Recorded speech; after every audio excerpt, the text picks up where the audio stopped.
it could be the day that we start IVF. And it's hard to share sometimes because but this is the reality of infertility. You got more applesauce! 6.2.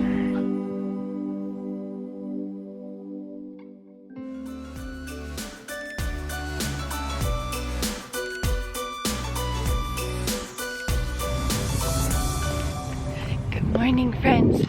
Got ready in the car.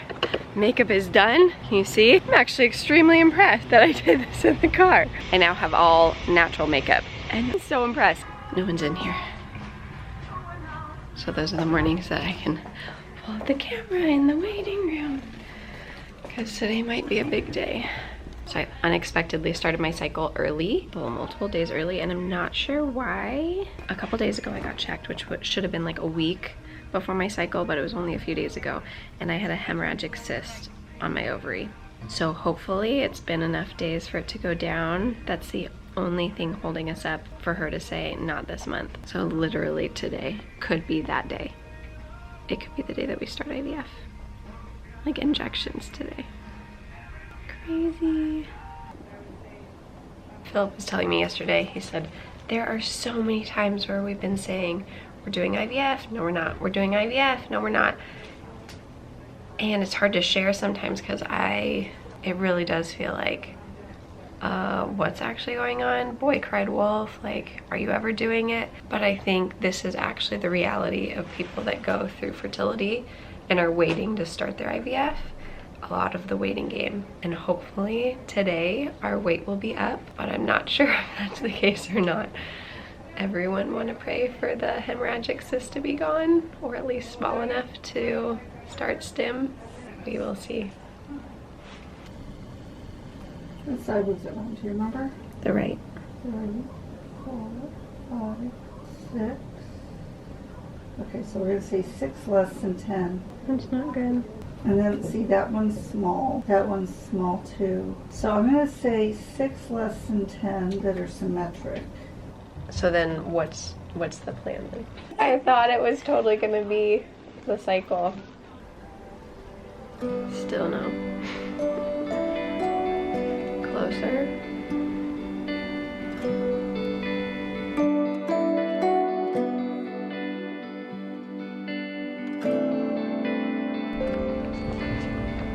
It's like the slow, somber walk. So she said I was looking better. She was even tempted to try doing the birth control pill for 3 days and tried to even me out and look again. And she wouldn't want to do it any longer because she didn't want to suppress me, but I'm going to be out of town. We're going to that conference, going to give away a grant for somebody else to do infertility or adoption, which is awesome and so exciting, but I wouldn't be here to get checked.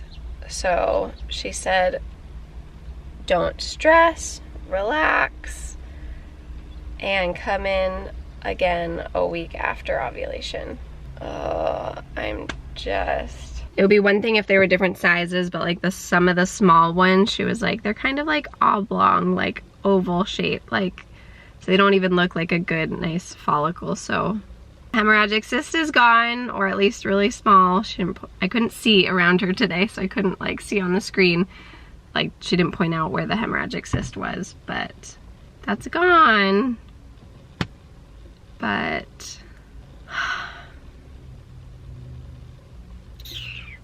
well, I'm home, and I might have made a side stop at Costco because I needed gas. And then I said, hey, Philip, don't you need a bunch of groceries? And we're going out of town, so we stocked up for Mimi and Papa so they can have stuff for the girls. And then I kept calling Philip, hey, do you need this? Hey, do you need that? He said, get your bunzos home. You're trying to avoid. And I am. I'm trying to just like going Costco, walking up and down the aisles, Target or Costco, just mindless. Do I need this? I don't know. Just like kind of like a mind escape. I'm not upset. I'm more upset that I keep saying, we're doing IVF. No, we're not. We're doing IVF because if we did our infertility journey on our own, like without sharing publicly to the world, it would just be so different. But I think you wouldn't also realize how many months have gone by. And I'm so bummed because that first month that we looked at me, I was perfect. I had even 9 eggs on my right, 9 eggs on my left, 18 eggs, symmetrical, perfect. But we didn't have things in place. I wasn't ready. We were still trying to take some vitamins. We hadn't seen the urologist for Philip. But anyways, yes, I'm trying to avoid. Today's a happy day, so I'm just staying in the car until I can put on my happy face. Because exciting things, RV things, all exciting. But I'm gonna sit and mope for just a second. That I literally thought I was gonna be starting injections today. She said, do the same thing, go, relax. I'm like, I don't have vacation to relax on this time. She says, we're getting closer. I started my cycle many days early, like many days early. And so I really think that that did not help. If I would have done the estrogen priming, that's the patches I was wearing that she told me when we did the egg count like 5 days ago. It's supposed to make all of your eggs the same size. So if all 14 that she counted today were the same size, I would have gotten the green light, we would have gone ahead. But because so many of them are small, I'm just thinking if I didn't start my cycle so early, I could have been on the estrogen longer and then maybe it would have looked better. So she wants to do that again next cycle where I'm on the estrogen and hopefully be on it longer to even out all my eggs. But homework again, relax, don't stress. And then Kinsley's birthday party, going to the trampoline park, the girls getting sick, and then me getting sick. Only for a few days, but still getting sick. I do not think that helped, so it is what it is. Yeah, these videos are a little bit a boy who cried wolf, but this is the reality of infertility. So anybody who has friends or family that goes through infertility, now you know, it sucks. Like, what they're going through, what they're waiting for, the appointments, the time frames, the hype up, you think it's gonna happen and then it doesn't. Like, that's what they're going through. That is what they're facing. That is why they need that extra grace when maybe they're not being super friendly at Thanksgiving. Not saying that we all need to have a good attitude and try to be a little bit happier, but this is the background. This is why I know a lot of you guys watch our infertility part of our vlog, is because you're learning. Either you're going through it or you're learning, or you know friends that are going through it. This is what they're going through. This is what they're facing. And man, this sucks. Oh, it was gonna work out perfect. Time frame, if it would have happened right now, would have worked out perfect. But instead, I don't know. Are we gonna stay around? Like, are we gonna stick around Orange County longer to wait again? Like, we're supposed to hit the road in just like a few weeks. Dang it. Philip, do you wanna unload my car? Hello. Hi, oh, you guys are here. You got my applesauce. Hi. And this is why my life is so perfect. Mommy, because I get to hear that when I come home. Yes, you can have an applesauce. Hi Alex, I was calling to let you know we got your hormone levels back and Dr. H said you'll be very happy because you were both right. Estrogen level was less than 15 and your FSH was 6.2. So Dr. H said to do the ovulation prediction kits and then come in 1 week after you get a positive for ultrasound and blood work. If you have any questions, please let us know. Have a great day. Okay.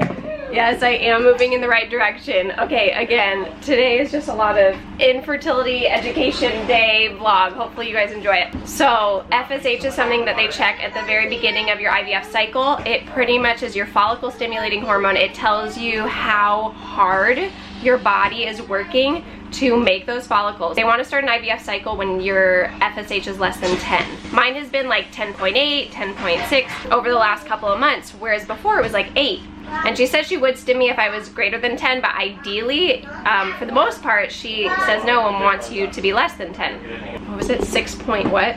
6 something, 6 point something. So yeah, vacation worked, relaxing worked. My body made a lot of follicles, even though some of them have been small, so you saw that. I think partly is I just wasn't on the estrogen long enough to make them all the same, or I don't know, the smaller ones need to get bigger. I don't know. It shows that my body wasn't working as hard to make those follicles. Now, a little more education. So when I did the estrogen priming protocol, that means I was on estrogen this last week. Well, I was only on it for 4 days, but I was supposed to be on it for a week before I started my cycle. That can falsely lower your FSH. But my doctor said when you start your cycle, you take those patches off immediately, and then you aren't gonna get a false reading of your FSH. Even if it lowered it a smidge, it's still awesome, it's still amazing. Alright, here, just tell me real quick, okay? Waiting another month, not so fun. Girls, hey, hey, hey. I know you're trying to teach her, but she's scared. Okay. I'm not scared. Okay, that's why that's your bunk bed up there. You go up top, and Callie, you can go down on the bottom. You go on your bed. Computer. I can't wait for your beds to come. We just got them ordered today. I'm not gonna have quiet, but I'm just gonna work in my bed. Sounds like a plan. Oh, my elbow. I just took a big fall right before that voicemail. So anyways, hopefully today's vlog was mostly IVF educational, a little bit excited that my body at least is doing what it needs to do. Thank goodness. Your body does exactly what it needs to do. So it's just a matter of time and the right time. So Whoa, this looks amazing! thank you. Dr. Hatch called. They said my FSH was like 10 point something. Which is 10.5 again? No, sorry. It was 6 point something. That's Mine was amazing! 6 point something, yeah. So that was good, at least. Anyways, I think we'll end the vlog there. We're doing a couple little touch-ups today, and tomorrow Did you we will show them how officially great move this in. looks? No, I showed them on stories, so they can go over to my stories if they want to see Yeah, check that out. RV update. Oh, it's Here, I'll amazing. give you a quick little peek. Anyways, thank you guys so much for watching. We'll see you guys in our next vlog. Go let your love multiply. Bye, guys.